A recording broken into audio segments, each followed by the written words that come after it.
Ito naman ay ang buod ng mga narinig at nasaksihan ni Basilio patungkol sa mga usapin sa bayan at ang kalagayan ng mga kaibigan. Ang pangunahing nilalaman ng buod ay ang usapan tungkol kay Simon at mga alahas. Narinig ni Basilio ang pag-uusap tungkol sa pagpunta sa Tiani para tingnan ang mga alahas ni Simon.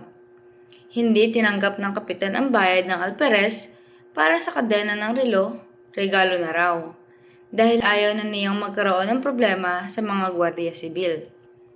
Humingi ang kura ng isang pares ng hikaw kay Kapitan Basilio.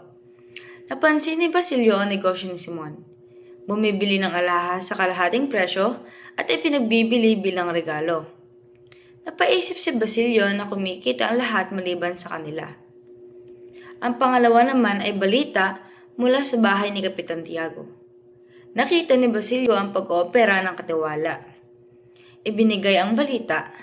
2 manggagawa ng kapitan ang nakabilanggo, isa ay ipatatapon at may namatay na kalabaw. Ang ikatlo, masamang balita tungkol sa mga kasama. Ikinainis ni Basilio ang mga lumang balita.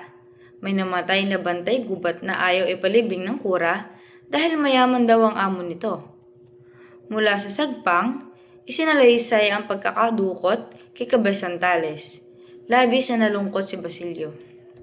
At sa konklusyon naman nito, ang ulat ay nagpapakita ng pagkabahala ni Basilio sa mga isyong panlipunan, ang negosyo ni Simon at ang patuloy na pagdurusa at pagkawala ng mga kilala sa kanilang komunidad.